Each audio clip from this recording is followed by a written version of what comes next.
Hello friends, तो आज हम पढ़ने वाले हैं ट्रिग्नोमेट्री के कुछ इंपॉर्टेंट फार्मूले। ठीक है, जो कि हमेशा आप क्वेश्चन सॉल्व करेंगे तो वो सारे चीज़ आएंगे। और क्या वैल्यू होते हैं sin 30, sin 0, cos 30, cos 0 etcetera, वो देखने वाले हैं और कुछ क्वेश्चन टच करने वाले हैं। तो सबसे पहले हम कुछ सम इंपॉर्टेंट फार्मूला देख लेते हैं। ठीक है, तो उन फार्मूले में पहला जैसे हम देखते हैं कि sin² प्लस कॉस स्क्वायर ए इंटू से थीटा, है ना, कोई एंगल रहेगा यहाँ पे, थीटा इक्वल टू 1 होता है। ठीक है, sine square theta plus cos square theta equal to 1, कहीं भी आप ये देखें तो इसके बदले 1 को अप्लाई कर सकते हैं। तो इसी को अगर डेराइव करें तो sine square theta equal to क्या हो सकता है, 1 माइनस कॉस स्क्वायर थीटा। ये कॉस स्क्वायर थीटा प्लस में वहाँ हो जाएगा तो माइनस में ये हो सकता है। तो साइन स्क्वायर थीटा के बदले हम कहीं भी 1 minus cos square theta put कर सकते हैं, या फिर कहीं 1 माइनस कॉस स्क्वायर थीटा रहे तो उसके बदले साइन स्क्वायर थीटा। ये जब आप क्वेश्चन सॉल्व करेंगे तो ये सब जो है आपको फेस करने होंगे।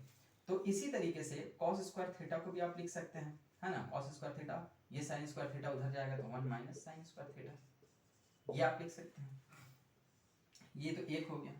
ठीक है, दूसरा नंबर है sec square theta minus tan square theta equal to 1 होता है। ठीक है, इसी तरीके से आप सेक स्क्वायर थीटा को क्या लिख सकते हैं, ये टेन स्क्वायर थीटा उधर जाएगा तो जुट जाएगा, ये टेन स्क्वायर थीटा उधर जाएगा तो जुट जाएगा, यानी 1 प्लस टेन स्क्वायर थीटा हो जाएगा।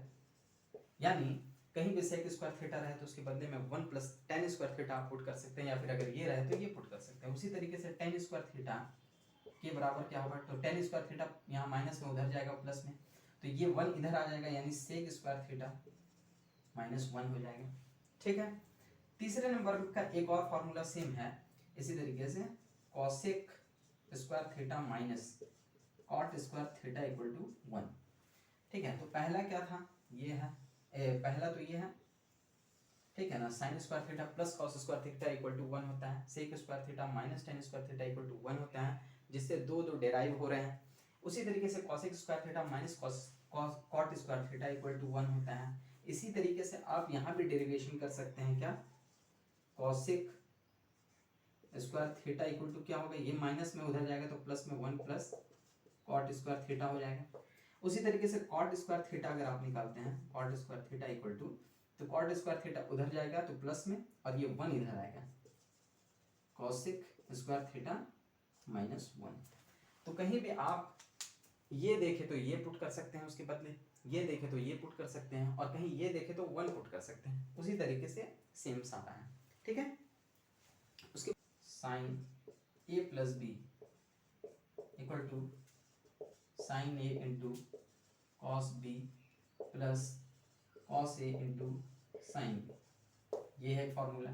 दूसरा फॉर्मूला एक और है, sine A minus B equal to sine A into cos B minus cos A into sine B. ठीक है, ये हो गया। उसी तरीके से यहाँ पे cos A plus B equal to क्या होगा, है ना, cos A plus B equal to क्या होगा, तो cos A into cos B, यहाँ प्लस है तो यहाँ पे माइनस आएगा, sine A into sine B. ठीक है, उसी तरीके से कॉस ए माइनस बी क्या होगा, तो cos A into cos B, यहाँ माइनस है तो यहाँ पे प्लस आएगा, sine A into sine B. ठीक है, साइन ए प्लस बी में क्या रहता है, ये प्लस प्लस ही रहता है, sine into cos B, cos into sine B. यहाँ पे कॉस कॉस दोनों स्टार्टिंग में रहता है और ये प्लस साइन यहाँ पे माइनस बन जाता है। तो ये फॉर्मूला एक हो गया। उसी तरीके से अगर आप देखें टेन ए प्लस बी अगर रहे तो आप इसको इस तरीके से एक्सपेंड कर सकते हैं, ten A plus ten B by 1 minus, यहाँ प्लस है तो यहाँ minus, ten A into ten B. उसके बाद आप लेते हैं अगर टेन ए माइनस बी, तो सेम रहेगा, है ना, यहाँ पे माइनस है तो ऊपर में भी minus, ten A minus ten B by 1, यहाँ माइनस है तो यहाँ पे plus ten A into ten B. ये फॉर्मूला हो गया। उसके बाद फॉर्मूला जैसे आप अगर लेते हैं cot A plus B equal to, तो cot A into cot B minus 1, ठीक है, यहाँ प्लस है तो यहाँ माइनस, और -1 यहाँ पे ऐसे हो जाएगा, और आपका cot B plus cot A यहाँ पे हो जाएगा, cot B plus cot A हो जाएगा, ठीक है। उसके बाद आप देखिए कॉट अगर a माइनस बी रहे तो क्या होगा, है ना, तो cot a into cot B, यहाँ पे माइनस है तो यहाँ पे +1 आ जाएगा, और यहाँ पे क्या होगा, cot b minus cot a, ठीक है। तो ये हो गया फॉर्मूला। ये भी इंपॉर्टेंट फॉर्मूला है, चूंकि आप जब क्वेश्चन सॉल्व करेंगे तो कुछ क्वेश्चंस इस तरीके के भी आएंगे जो आपको इस तरीके से एक्सपेंड करके सॉल्व करना होगा, ठीक है। ये फॉर्मूले हो गए। उसके बाद हम देखते हैं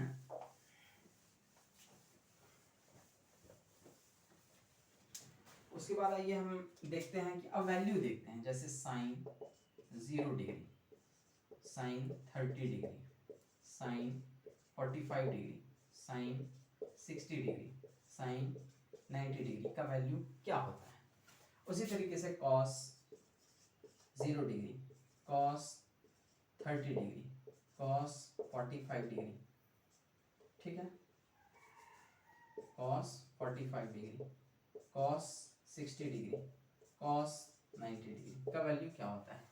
देखिए आपको याद रखना है कि साइन 0 का वैल्यू 0 होता है, कॉस 0 का वैल्यू 1 होता है, ठीक है, कॉस 0 का वैल्यू 1 होता है, साइन 0 का वैल्यू 0, ठीक है। मेनली आपको याद रखना है साइन का ही, उसके बाद आप अपने आप डिराइव कर लेंगे, चाहे वो कॉस हो, चाहे 10 0 डिग्री, 10 30 डिग्री, 10 45, 10 60 वगैरह हो तो उसको भी आप डिराइव कर लेंगे, ठीक है। कैसे कर लेंगे वो हम देखेंगे। सिर्फ आपको साइन वाला याद होना चाहिए।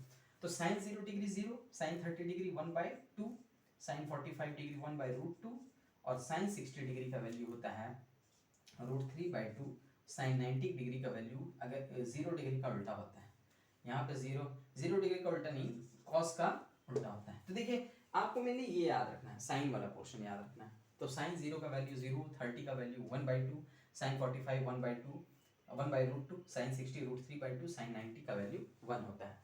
ये जो वैल्यू होता है इसी का जो है उल्टा, जैसे साइन 90 का वैल्यू 1 है तो यहाँ पे कॉस 0 का वैल्यू 1 होता है।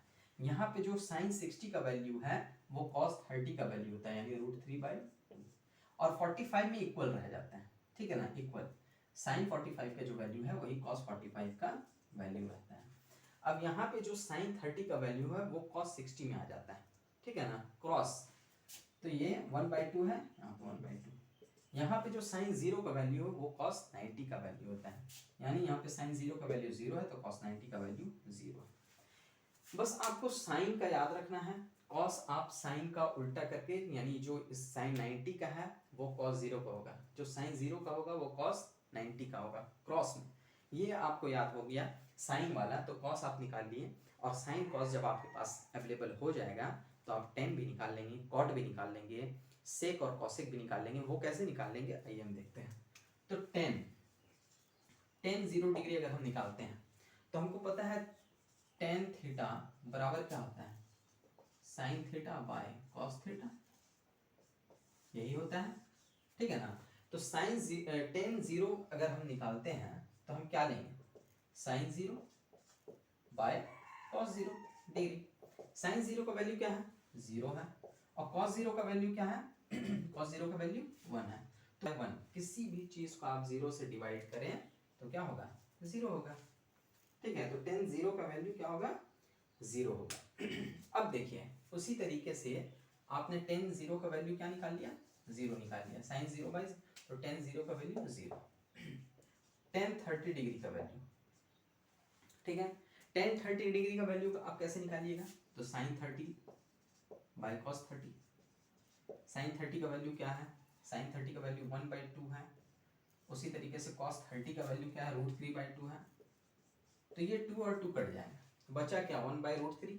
तो क्या होगा 1/√3 ही इसका होगा। तो कॉस टेन 30 का वैल्यू क्या हो गया, 1/√3, ठीक है, सिंपल। उसी तरीके से टेन 45 डिग्री जब आप निकालिएगा तो साइन 45 डिग्री है ना, sine 45 degree by cos 45 degree करिएगा, तो साइन 45 डिग्री का वैल्यू 1/√2 बाय 1/√2। देखिए 1/√2 दोनों सेम है, कट जाएगा तो बचेगा क्या 1, इसलिए साइन 45 डिग्री का वैल्यू क्या आएगा 1 आएगा। इसी तरीके से tan 60 डिग्री अगर आप करते हैं तो आप क्या लीजिएगा यहाँ पे साइन 60 लीजिएगा, चूंकि tan 60 अगर लेते हैं हम tan 60 तो साइन 60 बाई कॉस 60, चूंकि tan theta equal to sine theta by cos theta होता है तो cos 60 हम ले लेते हैं, ठीक है ना। तो साइन 60 का वैल्यू क्या है, साइन 60 का वैल्यू √3/2 और cos 60 का वैल्यू 1/2, ठीक है। ये 2 और ये 2 कट गया, बचा √3/1, तो रूट किसी भी चीज़ के नीचे 1 रहे कोई फर्क नहीं पड़ने वाला है, इसलिए √3 इसका आंसर होगा। अब हम लेते हैं tan 90 डिग्री, तो क्या होगा tan 90 अगर हम लेंगे tan 90 डिग्री इक्वल टू, तो साइन हमको 90 डिग्री लेना होगा, cos 90 डिग्री, साइन 90 का वैल्यू कितना होता है 1 होता है ना, और cos 90 का वैल्यू 0 होता है 0।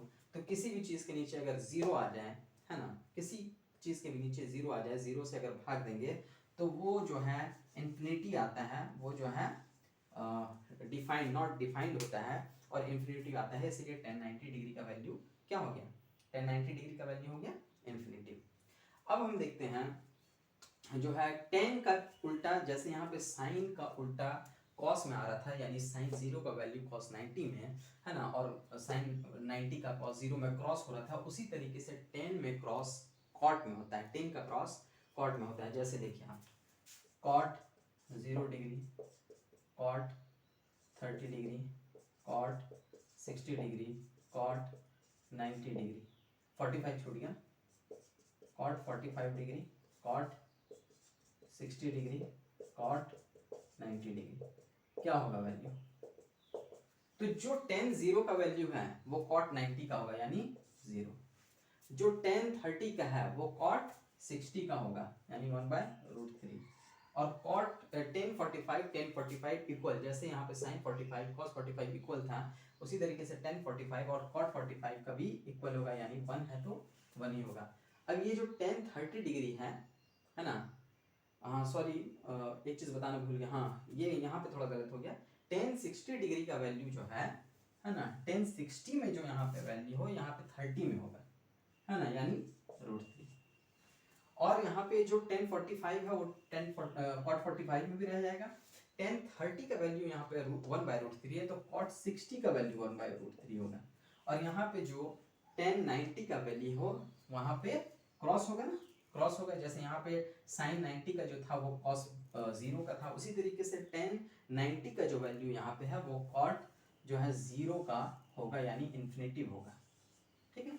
तो ये क्रॉस था, तो इतना जब हम कर लेंगे तो उसके बाद साइन कॉस टेन कॉट आप समझ गए, सिर्फ आपको साइन का याद रखना है, सिर्फ आपको साइन का याद रखना है, कॉस आप विपरीत करके क्रॉस में कर करके ला सकते हैं, जो इसका 90 का वो 0 का, जो 60 का वो 30 का, 45 का इक्वल, जो इसका 30 का वो 60 का इसका, इस तरीके से आप tan को इस फॉर्मूला चूंकि tan theta equal to sine theta by cos theta होता है उस तरीके से ला सकते हैं, और कॉट को फिर tan का विपरीत करके आप ला सकते हैं, बच जाता है हमारे पास, जो बच जाता है वो सेक बच जाता है और कॉसेक बच जाता है, ठीक है ना। तो आइए हम देखते हैं सेक, सेक 0 डिग्री क्या होगा, सेक 30 डिग्री क्या होगा, सेक 45 डिग्री क्या होगा, सेक 60 डिग्री क्या होगा, और सेक 90 डिग्री क्या होगा। तो देखिए यहाँ पे जैसे हम formula tan theta equal to sine theta by cos theta होता था, उसी तरीके से sec theta equal to 1 by cos theta होता है, ठीक है ना, 1 बाय कॉस थीटा होता है, यानी अगर हम सेक 0 डिग्री निकालते हैं तो हमको 1 बाय कॉस 0 डिग्री निकालना होगा, तो 1 बाय कॉस 0 डिग्री, कॉस 0 का वैल्यू क्या है 1 बाय 1 इक्वल टू 1, तो सेक 0 डिग्री का वैल्यू क्या हो गया 1 हो गया, सेक 0 डिग्री का वैल्यू 1 हो गया। उसी तरीके से आप सेक 30 अगर निकालते हैं तो 1 बाय कॉस 30 करना होगा, ठीक है, कॉस 30, तो 1 बाय कॉस 30 का वैल्यू है √3/2 यानी 1 बाय √3/2, ये 2 कहाँ जाएगा ऊपर, तो क्या हो जाएगा 2/√3, 2/√3। ठीक है, उसी तरीके से 2/√3 जब सेक 30 का वैल्यू होगा, सेक 45 लेंगे तो 1/cos 45 करना होगा, और 1/cos 45 का जो वैल्यू होता है, तो 1/cos 45 का वैल्यू 1/√2, ये √2 ऊपर जाएगा तो सिर्फ √2 इसका वैल्यू हो जाएगा। 1/sec 60 भी अगर वैसे ही सेम टू सेम करेंगे तो 1/sec 60 का वैल्यू होता है 1/sec 60 का वैल्यू होता है 1/2, 1/1/2, ये 2 ऊपर जाएगा तो यहाँ पे क्या आएगा 2। sec 90 तो 1/cos 90, ठीक है, 1/cos 90, तो 1/cos 90 का वैल्यू कितना है, 1/cos 90 का वैल्यू है 0, तो 0 से किसी भी चीज को भाग नहीं लगता, ये नॉट डिफाइंड होता है, यानी ये क्या आ जाएगा, sec 90 का वैल्यू इनफाइनाइट आ जाएगा। अब देखिए जो sec जैसे साइन में cos जो है क्रॉस जा रहा था वैल्यू, है ना, 10 में cot में क्रॉस जा रहा था वैल्यू, यानी जो 0 का हो उसमें 90 का, उसी तरीके से sec और cosec में क्रॉस होता है, यानी cosec 0 degree, cosec 30 degree, cosec 45 degree, cosec 60 degree, cosec 90 degree. देखिए क्या होगा, यहाँ पे जो sec 0 है वो cosec 90 का होगा, यानी 1 होगा, ठीक है। यहाँ पे जो sec 30 डिग्री का वैल्यू है, यहाँ पे cosec 60 का वैल्यू होगा, यानी 2/√3, और 45 सेम रह जाता है, चाहे साइन में सेम था, साइन cos में, tan cot में भी सेम था, यहाँ पे sec और cosec में भी सेम रह जाएगा। यहाँ पे sec 45 और cosec 45 इक्वल रह जाएगा, यानी √2। यहाँ पे जो sec 30 का वैल्यू है ना, sec, हाँ एक चीज़ जो है हमें देखना है, sec 30 का cosec 60 में चला गया, ठीक है, उसी तरीके से sec 45 के इक्वल रह गया। यहाँ पे जो sec 60 का वैल्यू है, यहाँ पे cosec 30 का होगा, यानी 2 होगा, और यहाँ पे जो sec 90 का वैल्यू है वो cosec 0 का होगा, यानी इनफाइनाइट, ठीक है। तो यही था बेसिकली cosec 90 का वैल्यू 1 है, और sec 0 का वैल्यू इनफाइनाइट, cosec 0 का वैल्यू इनफाइनाइट है। तो आप समझ गए कि साइन कॉस, साइन का सिर्फ आपको याद रखना है, और आप साइन के बाद cos, tan, cot, sec, cosec सब का निकाल सकते हैं। कैसे, तो साइन का जो डायगोनल में होता है वो cos का वैल्यू हो जाता है, और फिर tan का जब आप निकालिएगा तो sin बाई cos करके निकालिएगा। इसी तरीके से cot में फिर क्रॉस उल्टा हो जाता है ना, डायगोनल जाता है, फिर sec का 1/cos करके, और cosec फिर डायगोनल होता है, या फिर cosec को आप 1/sin करके भी निकाल सकते हैं। जैसे एक एग्जांपल, cosec आपको 0 डिग्री निकालना है तो हम 1/sin 0 डिग्री करेंगे, और 1/sin 0 का वैल्यू कितना होता है, 1/sin 0 का वैल्यू 0 होता है। तो किसी को भी 0 से आप डिविजिबल नहीं कर सकते, वो इनफाइनाइट रिजल्ट देता है, तो वही चीज़ है ना। तो इस तरीके से फिर हम अब नेक्स्ट क्लास में कुछ क्वेश्चंस को भी टच करेंगे। Thank you. Please subscribe, please share, and please like.